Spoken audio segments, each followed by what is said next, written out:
Good evening, everyone. Welcome to this exciting presentation on the scientific breakthrough of athletic performance and rehab in the ever-growing world of BFR, blood flow resistance training. Many of you have heard of this or you've experienced it, but there's a lot of people on tonight that you're hearing about this for the first time. I want to give thanks to Adam Halpern of Innovate AT for collaborating with us. Many of the people on tonight are here because of Adam's innovative work he's doing with athletic trainers. Let's get the presentation started. My name is Dr. Mike DeBoard, former sports physician. Down there is Dr. Jim Stray-Gunderson. Dr. Jim discovered this about 6 to 7 years ago in Japan.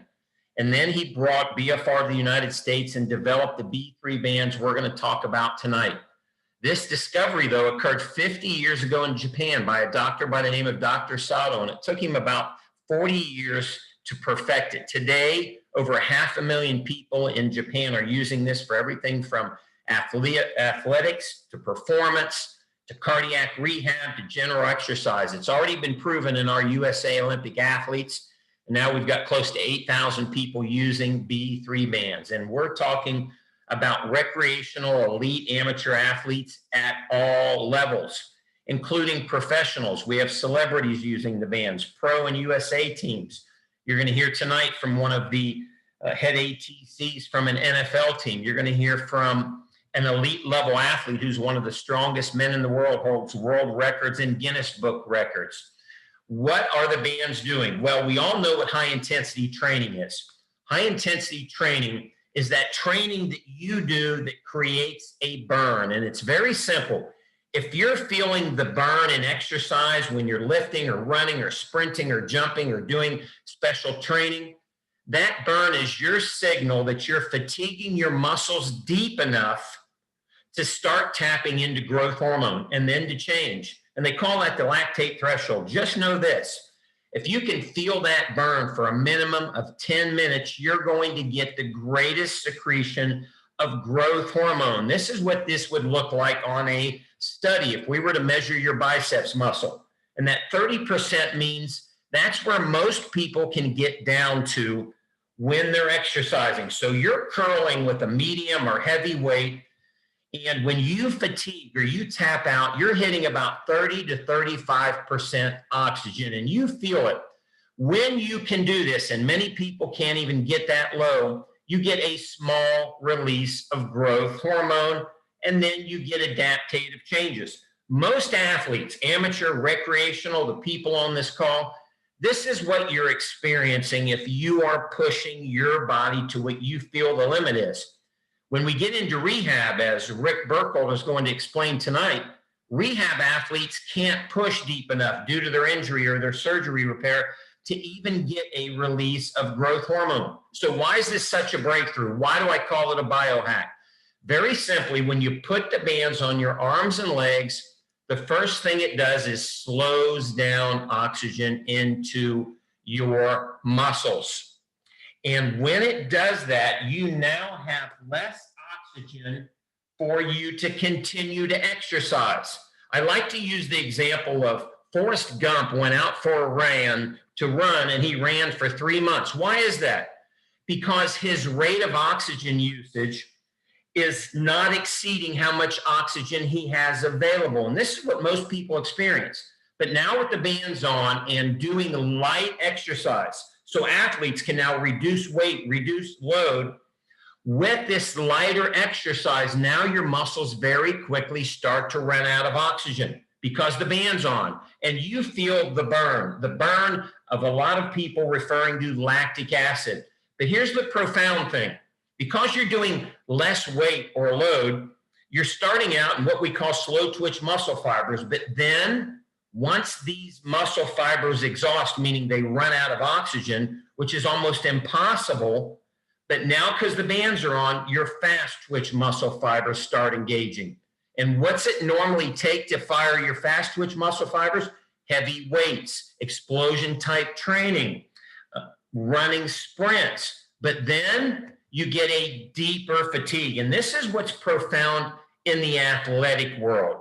You're getting firing of both slow twitch and fast twitch muscle fibers in the same exercise, but it's more complete and it's deeper. And we're going to show you that on a chart in just a second. And then your body's systemic response is dramatically stronger. Look over on the right side.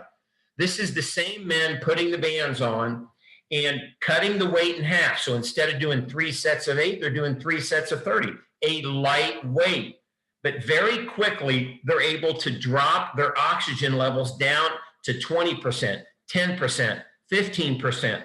These oxygen levels that every one of you in our amateur and athletic world can achieve is typically reserved only for the elite level athletes. You're going to hear from one tonight, Chris Duffin. He's a world record holder in powerlifting and weightlifting. He can push himself to these levels. So can Michael Phelps. So can Lance Armstrong. But 99.9% of the population cannot. But now they can with the bands. Look at this growth hormone study, and we have 7 of them.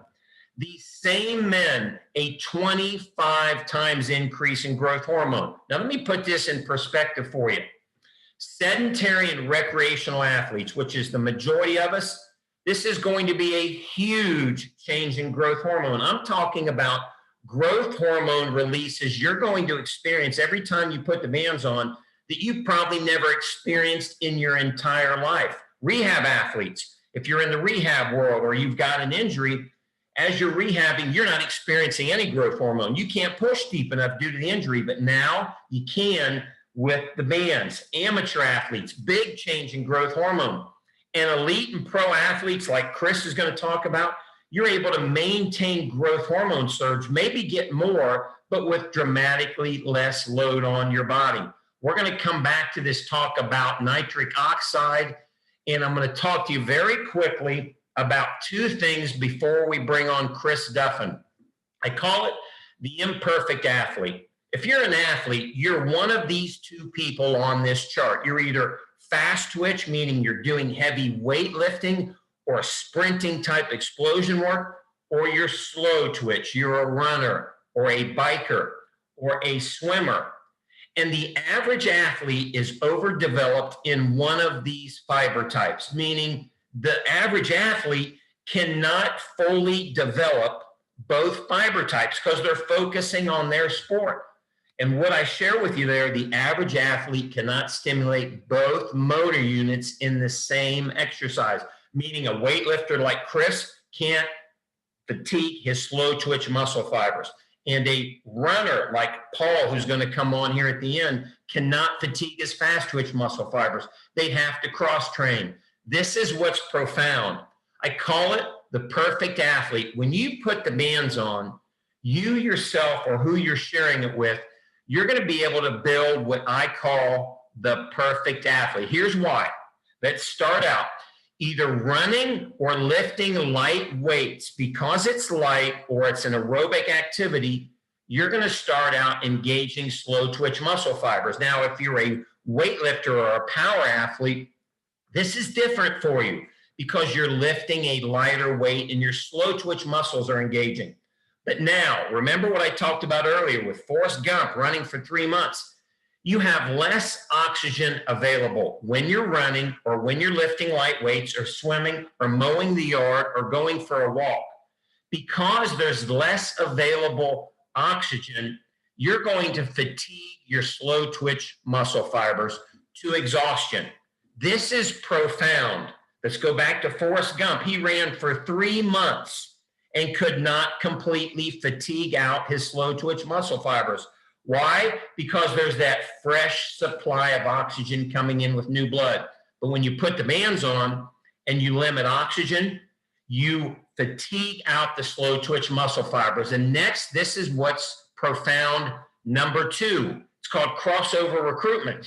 You're lifting light weights or you're doing a light aerobic activity and you're feeling the burn, but now your muscle is smart. It does what's called crossover recruitment, and it engages the fast twitch muscle fibers. Now, this engagement of fast twitch normally takes heavy weightlifting, not light weightlifting, normally takes running wind sprints, not doing light exercise like walking. But now, here's profound thing number 3. You're doing lightweight, and Chris will probably talk about this. Like Chris, instead of curling 80-pound dumbbells, Chris is curling 20 or 30-pound dumbbells, which means you can push further. Or if you're walking or jogging and you're able to fatigue your fast twitch fibers deeper. This is called complete and deeper recruitment, and it's impossible in any other type of training that we do. And here's a study on it. I'm going to share with you where to go review to see this study. Let me quote it for you. There was a notable shift towards higher firing rate and amplitude of the muscles after BFR exercise. Taken together, our data indicates that low intensity, that means light exercises, increases the activity of the motor unit with higher amplitude. That's complete and deeper recruitment. Look at this muscle growth study. Muscle size changing in 2 weeks that typically takes 3 to 4 months. Look at this strength study. Light weights plus elastic BFR bands like B3 can improve strength just like heavy weights. Well, let's talk to one of the foremost experts in the world, Chris Duffin. I'm going to bring him on here in about 20 seconds. You talk about strong. This guy's a world record holder in the squat, a Guinness record, multiple record holder. One of his most impressive, he's about a 230-pound guy, and he did a what's called sumo deadlift of 1,000 pounds. You talk about strong. And I've gotten to meet Chris and learn about his world. I'm going to bring him on tonight and unmute him. And he's going to share with you what he's experienced with BFR and kind of talk about those subjects on there. Chris, we're super excited to have you on tonight. Thanks for sharing your BFR experience with us. Thanks, Mike. Looking forward to sharing those experiences. So, yeah, like Mike said, I'm the only person in history that's ever squatted and deadlifted 1,000 pounds for reps. Did 1,001 pounds for almost 3 reps with the deadlift for the Guinness World Record holder, and 1,001 pounds for 3 reps on the squat this last year, before finally taking my leave of those super heavy lifting at 43 years old. I also own a company that does a lot of coaching.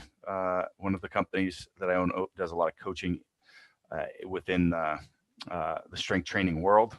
And so we work with a lot of clients remotely.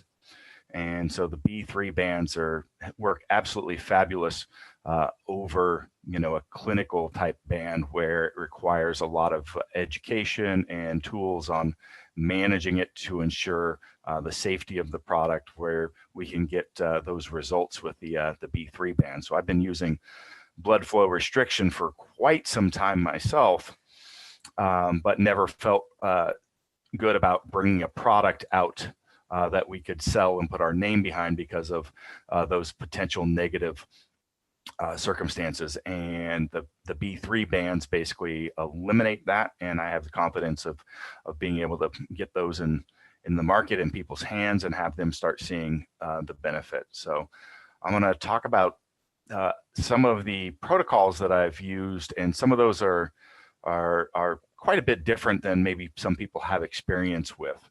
But one of the base ones is really simple, and it's going to be the same approach a lot of people would implement in any sort of strength development world.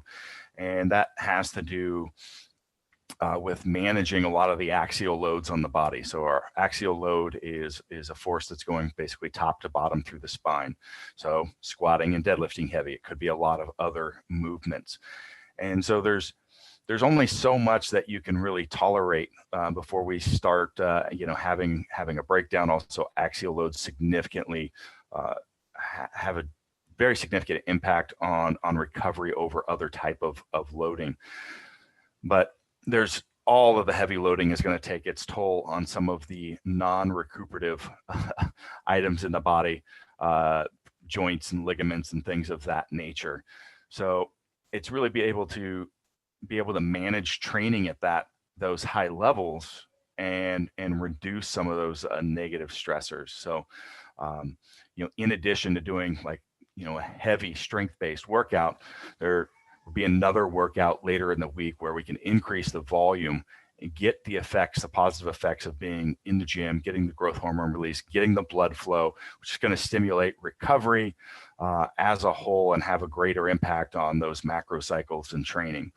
So very, very easy to have basically your really heavy strength day and then another lighter day focused on getting those volume. You could also we also implement that in a strategy of a post session. So maybe it's squatting really heavy as my core movement, but then able to actually hit those same tissues in a manner that's not going to take that load. So for example, for me, if I want to work on some posterior chain and I've got, good morning as my selection, where I've got a bar on my back and I'm bending over doing a good morning, I would be training with over 500 pounds to complete sets of good mornings. That's going to take a significant toll and where when I wear the BFR bands, I might be doing this with 185 pounds for sets of 20 versus 550 pounds for a good morning. Obviously, you can see if I can get the same benefits or better benefits from doing that, it's going to have a huge carryover on my training. So it's been really instrumental in those areas, but there's which again, that's pretty common to have light day, heavy day, mixture of BFR and non-BFR. One of the unique ways that I've used these through the years is in the priming. So there is an impact on the neurological priming of the system that can be had. So on a squat day, when I was working up for my 1,000-pound for 3 squat, each of my sessions for several months were between 950 to 980 pounds and would typically average a total of 6 to 8 repetitions. So what you don't capture is all the warm-ups leading up to that. And so the amount of fatigue accumulation just in the warm-up process is additive on the whole cycle. And if I could limit that and put as much of my training within the window that I'm going to get those results, I've got it at the right intensity and the right volume based on where I'm at my training. And I can push that a little bit further because I'm not fatigued. I'm prepped and primed properly. So what I would do is use a little bit lighter pressure on the band, and at my 135 pounds, actually I use kilos, so about closer to 200 pounds, I would start with doing 5 sets of 20 which may sound like a lot, but understand the context of how much I'm squatting. That's a very substantially less load at under 200 pounds. 5 sets of 20 with 30 to 40 seconds rest. And after doing that, my system is primed. I'm ready, as well as everything's flushed and full. So I've been able to take all the food that I've had and the fluids and hydration and really fill out those muscle bellies, which is going to have a huge impact on training. So going in flat without the muscle bellies filled up, it's substantially going to reduce my ability to handle that weight effectively and greatly increase my potential for injury at that time. And that happens quite common when you've got low volume, high intensity training. So typically I'm doing doubles and triples, and I'm really not have the opportunity to flush and fill that even in my warm-up. So this warm-up accomplishes a couple things. It's one, physiologically preparing my muscles, filling everything out so that I've got great pressure and tension throughout the system, and as well as this neurological priming effect. So 5 sets of 20 with those BFR bands. And now, as I'm making those jumps, I can make quick, easy jumps.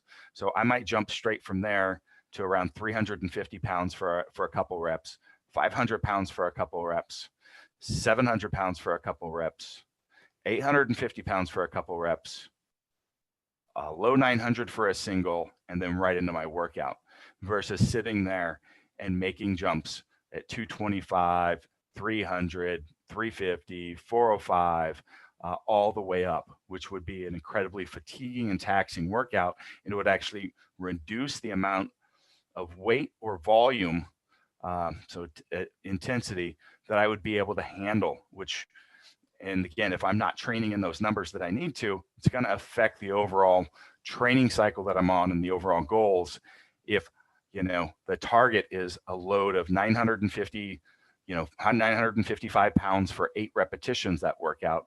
Well, if I burnt myself up in those initial warm-ups, I might only be good for two sets, and now I've only got 6 reps, and that seems like minor, but it's really major impact.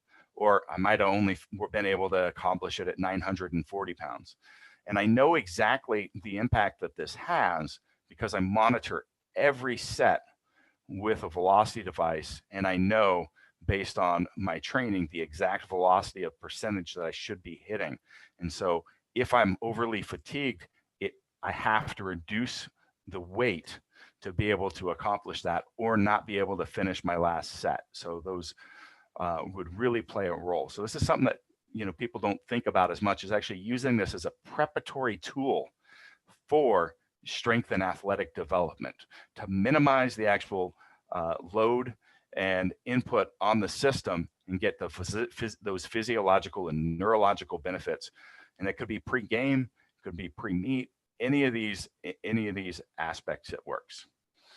The other thing I did is my training was highly infrequent at those times, so I wasn't doing full body training. I had developed all the qualities that I had.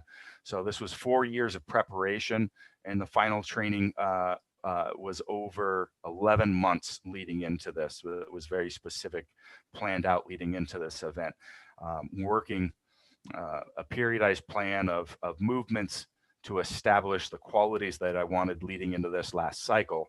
And so it minimized the fact of me needing to do any other additional work that was just solely focused on squatting only at this period of time. Unfortunately, when we talk about those physiological benefits, I talked about being filled out and ready to train. If you're only training and squatting heavy once a week, you're not going to be carrying those, you're not going to be walking around with those full muscle bellies. You're not going to be able to walk into that workout and hit it at your max if you had been training consistently all the time and filled out, but you would be carrying way more fatigue if you're training everything all the time. So this was the goal of the training, was getting me to a point where I was minimizing the fatigue of those other factors. Now, how do I accomplish that? I would use the same I'd use a BFR workout 2 days in a row right before the squat training. So again, I'm going to be around 150 to low 200, just under 200 pounds. And I would come in and I would do 3 sets of 20 reps, 30 seconds rest between, 30 to 40 seconds, flexing the muscle about 30 to 40 times in those 30 seconds. Then take a 3-4 minute break, and then repeat the cycle again for a total of twice through the circuit, 6 sets, 20 reps. And I do that twice in those few days, not fatiguing at all. I'm still also enhancing the benefits of recovery, getting that training effect, growth hormone release, all those sorts of things. But I'm really filling out the body, but not fatiguing it going into those heavier days. So very different approach of really pushing the BFR to get into a fatigue. I'm actually doing it for some physiological benefits, but not pushing into that area that I would with my workout to prep me. So what the value here is, what you could do with somebody that's taken a significant amount of time off, or an athlete that's come out of, maybe a rehab process where he was working with somebody that minimized the amount of training, and you don't have that athlete prep to jump into something. Maybe there was an off season or a spring break or whatever it is, and the athlete's coming back, and it's like, now you can spend a couple days, really fill out the whole body, get them ready to get into that training, get the best results, and also minimize again those potentiation of any injury. So a really valuable approach that's quite different. Another one, this is based off of some work from Dr. Mario Novo, who is a great educator in the BFR world as well, was post-session for recovery. So after a post-heavy session, I would do BFR yet again. So I've done my active preparatory before the squat for the priming. Now post-session, I'd run up the bands very heavy in pressure, okay? Anybody that's worked in the clinical, it'd be more of like an 80% of occlusion pressure. So the squat bands for me would actually be pushing, like 450 PSI for mercury, where maybe I'm training with 350 normally. Okay. So it's about a 20% increase over where you normally would be. Immediately post session, just finished my last squat. I'd lay down on the floor. I'd put the bands on at this 20% higher pressure than I normally run, along with an E-stem. So I use the Mark Pro for 5 minutes, then 60 seconds of letting the pressure off, and then 5 minutes again. This cycle will be repeated 3 times, which gives you an 18 minutes post, and it significantly enhanced recovery from these sessions when I implemented this protocol from Dr. Mario Novo. So here's a lot of different ways that are very outside. And this is what I love about BFR, is the flexibility that you can have and the benefits that you can get from using the bands. Awesome. Well, I appreciate, Chris, you being on. And I think what's interesting is, these things you all talk about, the starter workout, the finisher, the heavy days, the light days.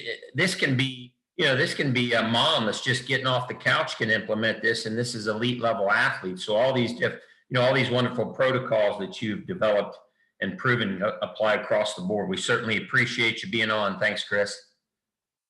Let's bring on next Rick Burkholder. But let me back up just here a second and talk real quick about one subject called nitric oxide, just for a minute, because Rick's really going to talk about this. If you look at that picture right there, you see the band on the arm. You have this substance in your arteries called nitric oxide, but you've got to create a burn or a deep metabolic fatigue in the muscle. Don't worry about the science. Just realize once you feel the burn, your body starts releasing this nitric oxide, and it's a game changer. It's a game changer for an 80-year-old man. It's a game changer for an athlete. Why? When you have painful areas in your body, and Rick will touch on this, you've got lack of blood flow, meaning there's not good oxygen in there. When you get this nitric oxide released, and it starts coming as soon as you feel the burn, your body increases blood flow, which brings oxygen. And then what do you notice? Chris just talked about it. It's great for pre-competition because it fills your muscles and warms them up. Guess what else it's great for? Pain and stiffness is reduced. It promotes healing. And Rick is going to talk about this, a huge psychological benefit for anyone. So let me unmute Rick here. And if all of you don't recognize that, thing there, head ATC, he's the head athletic trainer for the Super Bowl champion Kansas City Chiefs. And he's one of the senior athletic trainers, one of the smartest guys in the world, in performance and training. And Rick, we're super excited to have you back and to hear maybe some new stuff in addition to some of the other stories you got about how the bands are working for you. Yeah, well, thanks, Mike. And I don't know whether Chris is still on there, but 550-pound good mornings. I say good night. Geez, I admire the guy. So Mike touched on some of the things. I'm going to use a couple examples of us currently. We're 4 games in. If you don't follow the NFL, we're 4-0 right now, and we've won. I think we've won 4. From a rehabilitation standpoint and a bit of training standpoint, we use B3 bands. So as you guys know, many of the athletic trainers on here, there's a little culture with a weight room where they've got to be in there banging and ironworks and camaraderie and all that. But there's certain situations where we want to use BFR rather than that. So this particular training phase for us right now, as many of you that follow our game, we moved our game from Sunday to Monday because of COVID, and played last night. And then we play again Sunday against, I almost said Oakland, against Las Vegas here in Kansas City. And then we turn around and play 4 days later in Buffalo. So I have NFL, size and speed athletes that are going to play 3 times in 9 days. We're trying to, elicit this calm over their bodies in terms of pain and stiffness and discomfort, but we don't want to take 10 days off from training. So right now, we have a few of our players that are using B3 training. A couple of the older players that are stiff and sore, they're going to do B3 training for their legs in particular. Some of them will do upper body rather than do a weight room workout with our strength coaches, just because we're playing 3 times in 9 days, which is basically unheard of. So that's from a training standpoint, but from an injury standpoint, I got 3 semi case studies to describe to you that have happened in the last month of us being in games. So first, I have a 35-plus-year-old backup quarterback who was a substitute teacher and coach who we brought out of retirement last year, and actually replaced Patrick Mahomes when he dislocated his patella. And he's got an arthritic knee. And so he's got a Baker cyst that just recently ruptured at practice. He's not playing for us right now because Patrick's healthy, but I've totally taken him out of the weight room, and we're doing all B3 training with him because he can't take on the loads that he needs to take on to stimulate the muscle to keep the amount of muscle mass and all the fast twitch that he needs to be able to play quarterback in the National Football League.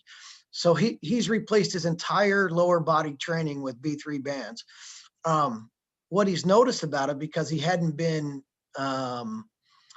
he hadn't been exposed to B3 before, is that not only is he maintaining his strength and actually building a little strength using B3 bands, but his pain has reduced drastically. And that's basically because of the NO2 release, the human growth hormone release, and his ability to stimulate muscle and be able to his patellofemoral tracking has improved, because he's now training on an arthritic knee, but training like he's not arthritic based on the ability to do everything with the B3 band. So he can squat, and he can do dumbbell deadlifts, and he can do good mornings and all that kind of thing with the B3 bands on, and he feels like he's training and he's actually improved.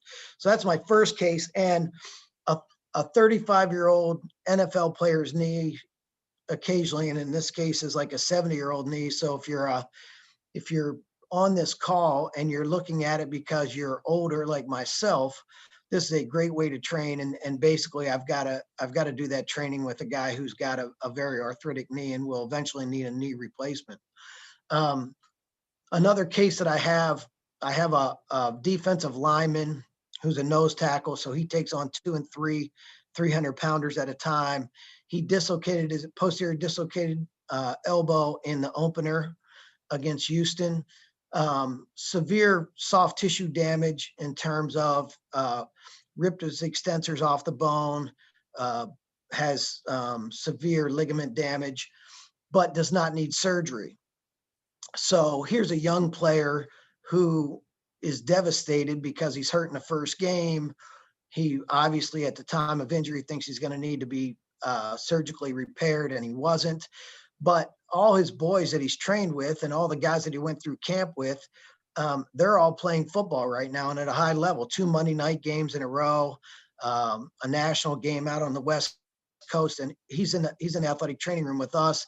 And he was actually put on injury reserve, which is now a 3 to 6 week period. So what's going on with him is, one, as soon as we started the B3 training, which was at about day 3 with very little weight, because we were trying to get that NO2 release and that human growth hormone release and get some of his pain and swelling down, we noticed psychologically he started to smile. And he's a guy who lights up the room anyway. He's a funny guy.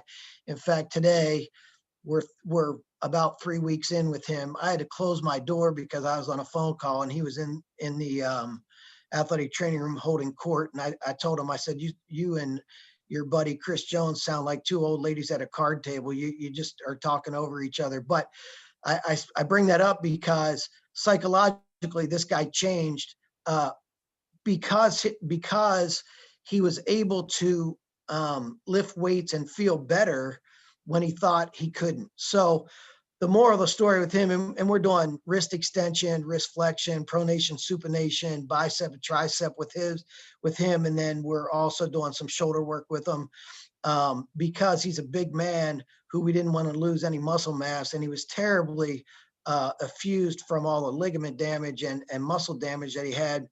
The interesting thing for him right now is he feels good, he feels strong, he's got his motion back, but we just don't think his healing's there yet. And so that's a little unusual in rehab, is that their strength and their range of motion are back, but their healing isn't quite there to allow the doctors to release them, which is a good problem to have.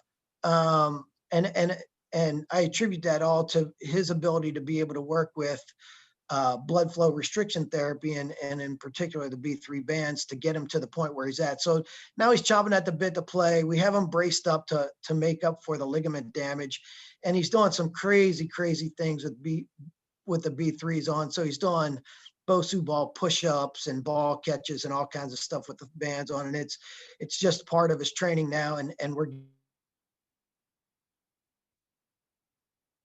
as strength stimulation and like I said, all that NO2 release and all the HGH release. So he's doing very well. We're just waiting on time to heal up. And I'm a big believer that you can change the environment for them to heal the fastest, but you can't speed up healing times that God has decided to heal ligament and tendons. However, I think we're healing up as fast as possible with him.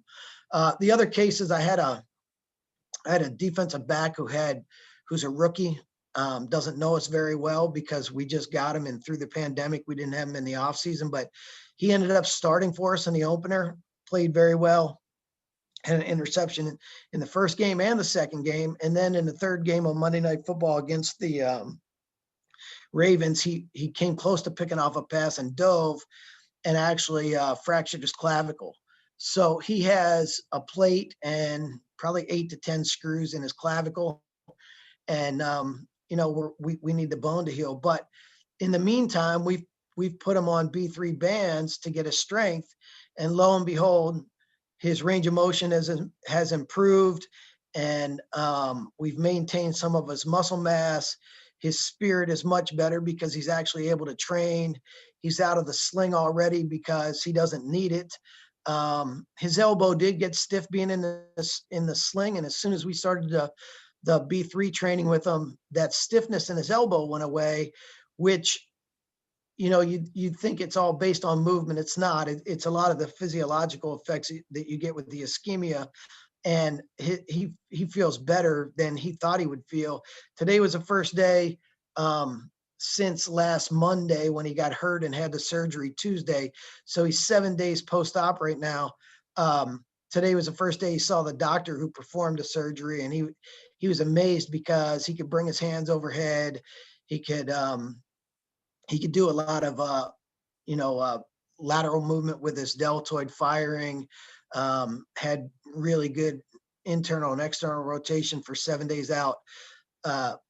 We haven't done really anything different than the last time I did a fractured clavicle with plate and screws, except for doing the B3 bands. And it's a one person case, and this guy's a genetic freak with very low body fat and big muscle mass, but he's further along than anybody I've had at this point with 7 days out with plate and screws.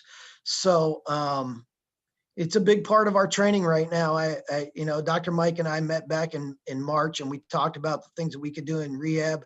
I'm a firm believer that when you work with pro athletes, you have to have a toolbox that in that box to get your car on the track and run at a high level.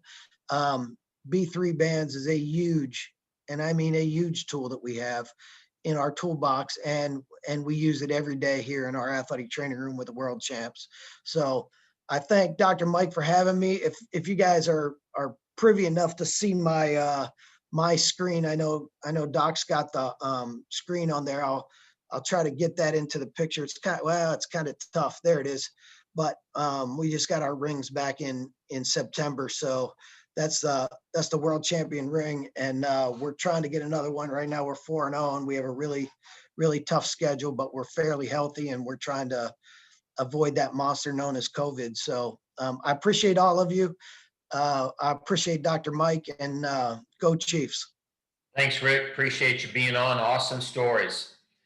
Let's now move forward and bring in our next special guest. And before I do, I just want to share with you a couple kind of unique things. So you've talked to a guy who's rehabbing and strength training football players. You've talked and heard from one of the strongest men ever to walk the face of the earth.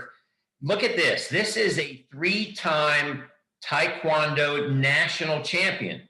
He's sparring with the bands. Why are we doing this? You can mimic any sport movement, kicking soccer balls. We're going to talk to Mario Cruz in a second. You can practice martial arts. Look at this next screen here. This is a guy hitting baseballs, which means your kids can hit off the tee. This is a pro baseball player that added about 25 feet to his normal hit by wearing the bands. Now, why does this work? Because these athletes are able to reproduce athletic movements, kicking a soccer ball, shooting a 3-point jumper, hitting tennis balls, martial arts, hitting baseballs, but fatiguing dramatically deeper, which causes more adaptation, which means their amplitude, their performance is going to go up. We've got a study out there on safety very quick before we get to Mario. 12,000 people studied in Japan. Listen to this on safety. When you use flexible bands like the Japanese bands that are $2,000 or the B3 bands, B3 training is safe for healthy people and can be applied to persons with various kinds of physical conditions, including cerebrovascular disease, orthopedic disease, obesity, cardiac disease, neuromuscular disease, diabetes, hypertension, respiratory disease. And we have a lot of people that are using the bands that have these conditions. Well, let's bring on our next special guest. He's Mario Cruz. He's the head athletic trainer and physiotherapist. So he's responsible for not only rehabbing these guys, but conditioning these guys at the highest level of soccer, Atlanta United Soccer. Mario, excited to have you on. And I haven't had a chance yet to hear some of your stories, so I'm excited to hear them. Good evening, Mike. Thank you so much for having me. Just wanted to touch on some of the reasons why we're working with the B bands, the B3 bands. And so we've been using BFR for quite some time now, and recently been using the B3 bands with great benefits. Kind of touching onto the reason why we started to use them, mostly because of the functionality. I think Rick and Chris mentioned how there are other types of BFRs that you have to have some calibration and have to have a higher degree of just have to be more careful when you use it. But the nice thing about the B3 bands is that you have the ability to calibrate them really easily, and they don't need to be plugged up to anything else, which gives it the level of functionality that we need. It's the example that Mike was just speaking about, is we can actually have our players reproduce the same type of movements that they will do on the field. So it brings a bigger level of functionality for us that allows the players to perform at that level. One of the other reasons why we like the bands is because of to me, is a perfect size and the quality of it. With some of the other products, the bands could be quite large or quite small. I think the B3 bands fit really well to the size of the players, and it gives them the ability to perform those functional movements without any issues. Sometimes based on the calibration with some of the other units, there is some increased pain while the exercise is going on. So soccer players are kind of interesting guys where they're not necessarily looking to get really, really large in size, because the heavier they are, the more they have to run. Soccer is an interesting sport in the sense that it is a combination of anaerobic and aerobic activities. That we have guys that have to perform for 90 minutes. And kind of mentioned to what Rick was saying, we, normally a normal MLS schedule calls for 1 game a week, so we play Saturday to Saturday. But now, because of the current situation we're in, we're having to play usually Saturday, Wednesday, Saturday, meaning, for instance, this coming month, we're playing 9 games in less than a month, which for those who know soccer, it's actually quite a bit, with the chances of injury increase almost 3 to 4 times higher anytime you play a midweek game. So we have to be really watchful for how much we do with the players.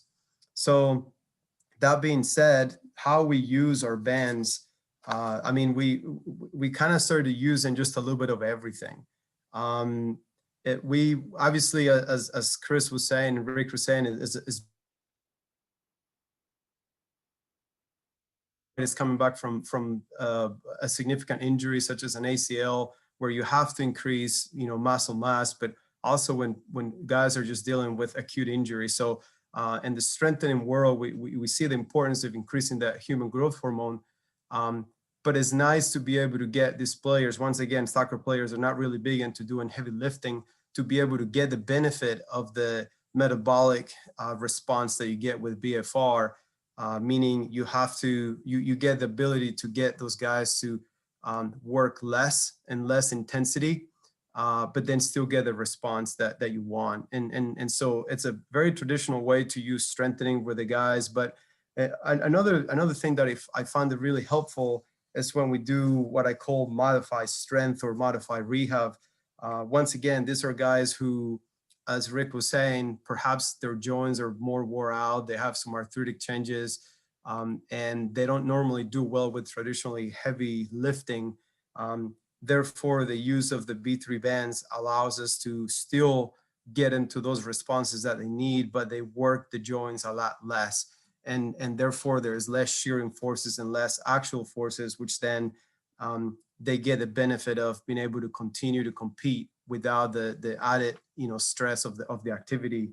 A couple of things that haven't been mentioned yet.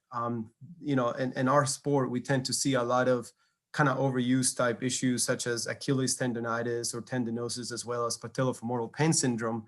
We find it that for those guys who are struggling with it, we do a quick session under the bands right before they go to training, so that we can sort of bring that metabolic response, in a sense, kind of warm up the tissue under really light stress. And we see a really good benefit of analgesic. So there's less pain as they perform in training and obviously before matches, as well as it helps that inflammatory response, which once again the body heals through blood flow. And so if we're able to increase blood flow and we're able to sort of kind of flush out that cellular inflammation that you see in the tendinosis cases, you get the benefit. So you're able to load up the joints, especially patellar tendons, Achilles tendons, in our world. And so under a lot less stressful situations, even before training, which to me is a beautiful way to easily get the players on the gym doing that. The beauty of the B3 bands to me is that I'm able to calibrate them really quickly, and I can just demonstrate the exercise, and I'm able to take my eyes off of the player because I know they're safe, because I know what they're doing, as opposed to some of the other systems where they have to stay connected to the line. You have to manage the repetition. So to me, it cuts out on the time, and it gives the benefit of the player to be able to compete. And for me, it's easier because I'm able to. Some of the other things that we use the bands for is as far as recovery. As we mentioned, when you play so many games back to back, our recovery is actually more important than the way we train, the way we perform. So when we play a game, the next day we call that match day +1. Recover for the next match. Those days, you'd want the players to actually be able to perform a bit of, heavy lifting, upper body, lower body, whatever you call it, so that you can get that response of the human growth hormone and the testosterone that you get to be able to recover. That is recovery in nature. So the guys are normally pretty tired 24 hours post-match. It's even worse 48 hours post-match as a match day +2. And so we're able to get the players to do an upper body lift that they will normally do, and to be able to get that response, they'll have to do heavier loads. But with the B3 bands, we're able to minimize how much we have to put the players through it, knowing that they're already tired, knowing that they already didn't sleep well. And so we're able to get that response the next day, where for us the next day, so 48 hours post-match, we're able to then reintroduce somewhat normal training. So for us, the recovery aspect is really important. And also goes for the aerobic response, where for us, days post-match, we would want the guys to do maybe a light jog or a cycle, some cycling to promote blood flow. And so we're using the B3 bands to get the same response only under the restriction. And then that creates that metabolic cascade that we want for recovery. We've seen really good results with that. So I think the benefit of recovery under the bands for both aerobic and anaerobic purposes are great. And then lastly, some of the other benefits that I see with players who are struggling with some sort of joint effusions and inflammations. Once again, just performing one single bout of BFR, whether it's an open chain exercise or a closed chain exercise, you see the benefit of that joint effusion just essentially almost kind of going away just within the one session, as well as adding that analgesic effect where you see guys that are less painful after performing it. Then it gives us the opportunity to allow the players to train. So for us, it's been a game changer. We definitely have seen the results. And I've always been a guy where I let the players speak for themselves. And so I bring them to the idea of using the bands if they don't know what it is, if they don't really know what BFR are. And then I try to do a lot of education with them, and then kind of let them experience the recovery. So I'll take it case by case, and then they can feel for themselves how much better they feel post-match when they do the recovery. So we see less pain, we see better recovery, we see the ability to decrease the kind of overuse injuries that you see. So for us, it's been the difference has been that our players can tell the difference. And I mean, a good testament to it is that I've had a handful of guys requesting to buy their own units so that they can do their own training at home, as well as our units. We can loan it to the guys as they go home, and they can do, their own recovery at home or their own lifts. So for us, those are experiences. So I'd like to thank Mike and everybody here for listening to our experiences. And I think that for us, it's been a really big change for us. Awesome. Appreciate it, Mary. And we'll look forward to hearing more awesome stories in the future. And, as you hear these stories, this applies to athletes at every level, but, the different things that we can apply at every level. Let's move on now. Let's talk about endurance training. And when I go back here, just realize the bands are waterproof. I was going to show you a couple studies, but we're going to go very quickly to Paul because I want to hear his story. But what we do with endurance training, and Paul's going to confirm it, we simply introduce these into swimmers, runners, and bikers, and we have them do every other session with the bands, which means if they normally go out and ride 20 miles, every other ride will ride about 4 or 5 miles with the bands. If they run 10K in their training, every other run will be about 2 or 3K. And what are we doing? We're hitting a deeper fatigue level. Now, the initial thought is that's not going to create any changes, but I want you to remember something as we go to Paul. You're hitting deeper levels of fatigue, and I'm going to leave it right there. Let me go to Paul here and find him real quick and unmute him because he's one of the elite trainers.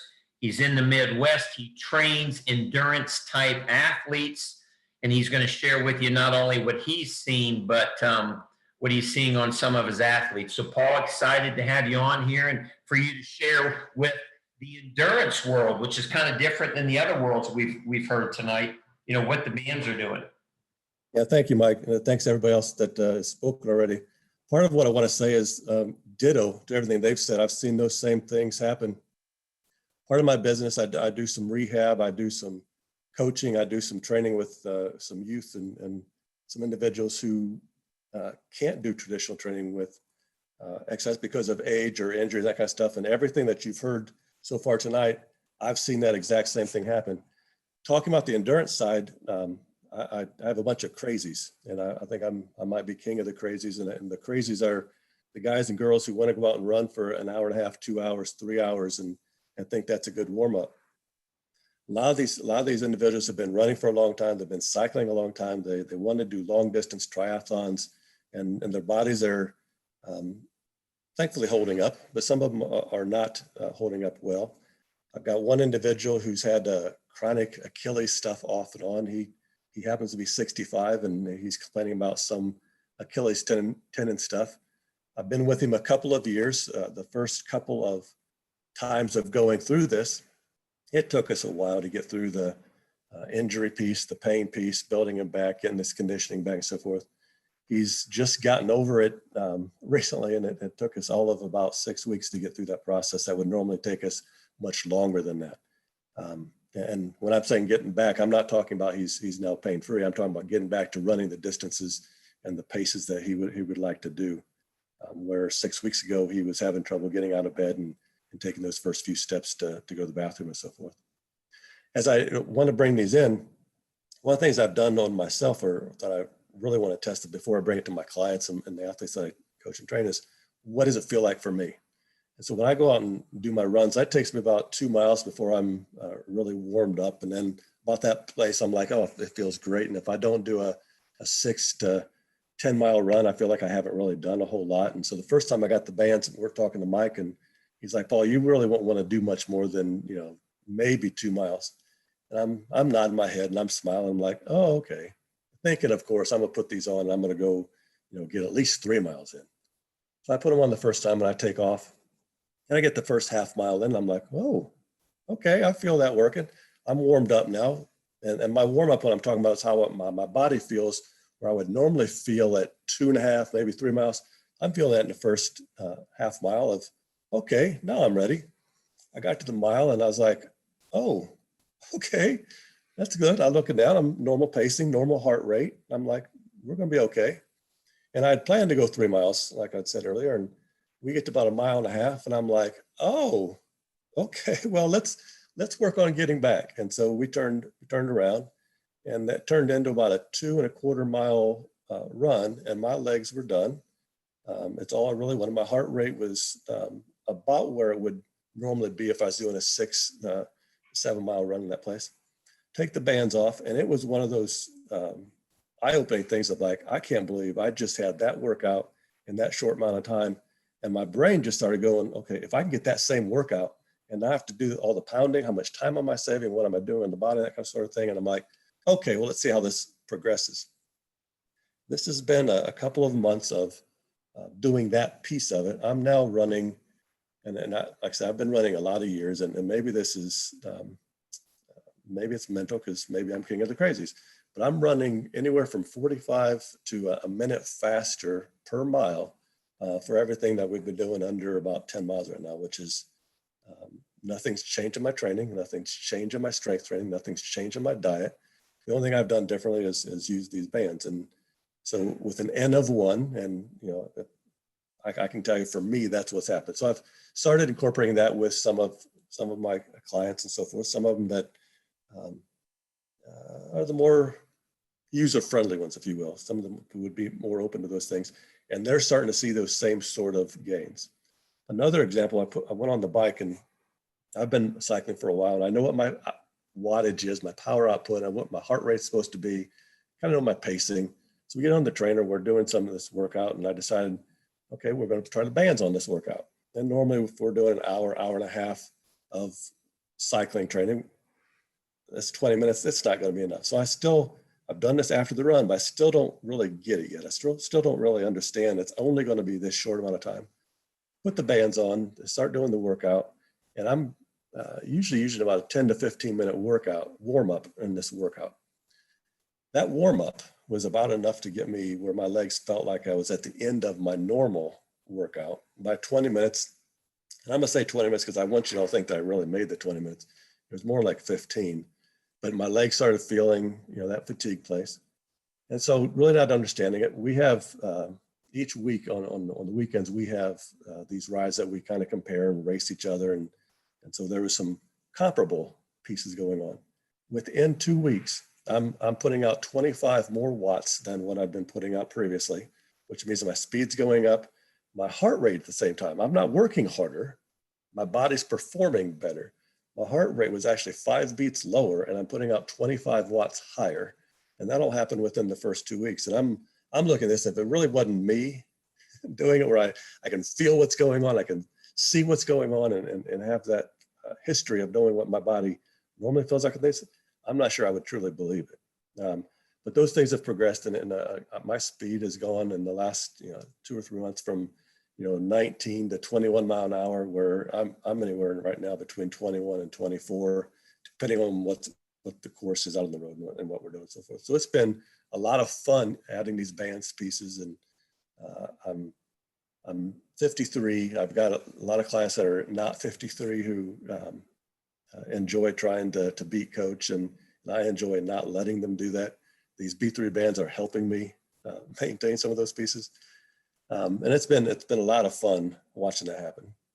I've got my parents on here, and some of you may know that that when you talk to your parents about certain things, and you may have some knowledge and so forth, but you're still their son, and so they still see you sometimes as that boy growing up, or that younger individual. And so sometimes talking to them about, hey, mom, dad, I think this could help you. Sometimes they don't always listen. This has been one of the things where thankfully they've listened. I got a story for both mom and dad. Mom might be queen of the crazies. That's maybe where I got it from. But mom's riding a moped and fell and damaged her shoulder. And mom's not 53. How about that? Fell and damaged shoulder. Has some surgery on it. It hurt her hip. Has some surgery on it. She's going to rehab, and I'm talking to her about getting some movement going and trying to help this rehab and speed it along. And I'm several hours away from her. I can't really see what's going on, but she's talking about what she's doing in rehab. And I'm like, Mom, you need something more. Try these bands. It's just not working. She's telling me the therapist is talking about how motion's not really there. It's kind of stuck. She's considering sending her mom back to see the surgeon because something's just not right. Maybe they need to go back in and make a tweak, or edit something in there, and maybe he missed something. Mom, try these bands. So the bands arrived. She got them that morning. We're talking on the phone here. Just do this, Mom. Put them on. Just go for a walk. Get to some burn. Mom is not an individual who works out. She's active, but she doesn't work out. So I'm trying to explain to her the burn. So she puts them on, and she's going, and she's really not getting the burn. But I'm like, just keep going, Mom. Just get to that little fatigue place. And she did one set, and she's like, okay, I think I've got there. And anyway, she goes to see the therapist that afternoon. Maybe a couple hours later, she walks in. The therapist puts her hands on her, starts moving her leg around, and the hip. This is a true story. Her hip now has gained all the motion that they were trying to gain in the last couple weeks prior to this. The only difference that she'd been in rehab 2 days prior. She did these bands that morning, and Mom talks about as soon as she took the bands off, she felt like she was walking different. Dad's talking about how she looks like she's walking more fluidly, and she gets there, and then the therapist has got that comment of like, well, the rehab must be working. All those exercises I gave you for your home exercise must be helping. And so it was one of those thankful things that not being there and be able to do it myself or help see those pieces was very rewarding. My dad's got all kinds of heart issues. Dad doesn't move very well. He's got a pacemaker. He's got AFib. His heart's just not great right now. He has trouble, had trouble getting up from the couch and walking, the 10, 15 steps to get to the kitchen, that sort of thing. And he put the bands on. He's still not, he's not going to be racing anybody. He's not doing much, but he can now make it to the kitchen much easier. He's getting in and out of the chair easier. And it's just all he's doing is basically having on there and put the pressure up. He's kicking his leg out a few times. He's lifting his arms up a little bit and getting a better quality of life from these, where he typically would not be able to have the cardiac output to have any sort of training at all. So it's been one of those things where anecdotally, I'm seeing it in myself, I'm seeing it in my clients, I'm seeing it in my parents. It's been pretty remarkable. Paul, appreciate you coming on and sharing that story. I think the message from what Paul shared is this: anybody that walks, runs, bikes, swims, can put the bands on, and like we've taught on the science, hit a deeper fatigue, but it's an easy fatigue. It's not painful. You're not going to be sore, and you're going to move the needle on results. And we've seen that across the board tonight. I'm going to move forward here on a couple of things to close out. One of the differences that really stand out and why these bands are becoming so popular with these people, you've heard about them talk about it tonight. The multiple air chambers on our bands are patented. Nobody can copy it. And this is what makes them safe. It cannot cut off blood flow. You heard Paul. My dad's got AFib. He's got a pacemaker. Paul's a smart guy. Trust me. He knows whether he's putting his dad at risk. And because of these multiple air chambers, he knows he can put it on his dad, and it's not going to create any cardiovascular risk. So that's where we are completely different. And when you compare this to the other bands that are out there, like Mario said, you don't have to stay tethered to it. It's not $5,000. It doesn't cut off blood flow. Ours are flexible. As Chris said, they're comfortable. They're easy to use. And that's why B3 bands are becoming the go-to in the athletic community. Now, if you're in the athletic community, we are building an entire support system. We, by far, in the BFR world, have the most videos. We've got protocols. We've got support. We even do in-person workshops. So if you're in the athletic world or an athlete yourself or athletes in the house, you are at the right place. Now, where do you go learn more about this? You learned a lot of stuff tonight. Go out to the b3sciences.com website and go to the second button across the top there that says B3 results and click on athletic performance. I've created a page with videos, studies, all kinds of information that you're going to be able to easily understand to go learn more about everything you saw and heard tonight.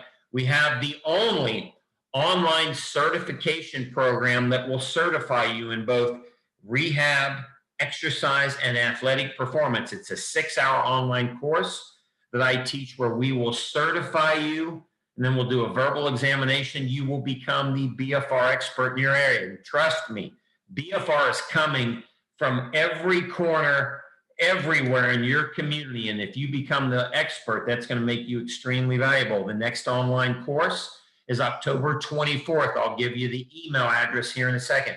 What do you want to do if you want to buy a set of bands? If you're a guest watching live or the recording, you can get a set of these bands for $429. You're going to get arm and leg bands that fit your size. You're going to get a free set of exercise tubing. And we're going to give you a coach, a personal coach that's going to assist you for life. What does that mean? Within 24 hours, we're going to send you a program. We're going to send you easy to follow videos. And then if you want us to customize a program for you, we will even do that. If you're an athlete, a coach, a trainer, you can even get on the phone at some point with me and consult with me, and I will assist you with your program or what you're doing for your athletes. And always, when you purchase bands from us for the first time, you get a 30-day money-back guarantee. That's how confident I am. 30 days from the day you get your bands. If you don't love them, send them back. We've sold about 8,000 sets of bands. And as of right now, we've only had about 20 come back. And here's what I tell you. Once you go bands, once you try these, you will never go back to the old way of training. If you're on a financial budget, we even have a zero down, zero interest program for 6 months in our partnership with PayPal. PayPal will even give you $20 off your order. To learn more about that, contact us at support@b3sciences.com. And we're looking for coaches. Many of the people on tonight are coaches across the country. You can become one of our coaches. You can even get certified and become the expert in your area. And you can earn generous commissions by referring people to a website we'll set up for you to become customers. And if you want to help us find other coaches. You can build a great residual income. And let me tell you, every market across the country needs B3 coaches. That's how fast this science is coming. And we're leading the way, but we're looking for people like you to join us as a coach. If you're interested in that coaching program, talk to the person who referred you or email us at support@b3sciences.com. How do you order? You can simply go out to the website of the person who referred you or to our b3sciences.com website, click on the shop button, choose your sizes. If you want additional sets, you receive an $80 discount on additional sets. If you got questions when you're on the website, just look down there in the bottom right corner and click on the chat button. We're always going to be there to answer any questions you have. Your bands will arrive in 3 to 4 days. A coach will contact you within 24 hours to send you your program so that you can get started the right way and right away. Again, any questions? support@b3sciences.com. If you'd like to get on our newsletter, I encourage anybody that's on tonight that's not on the newsletter, send us an email to support@b3sciences.com so you can get all this information.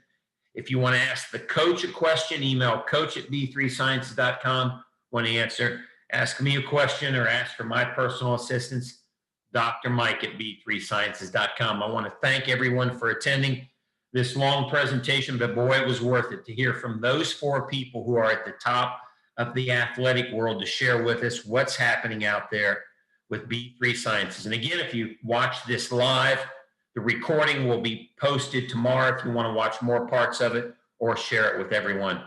Thanks for attending, everyone.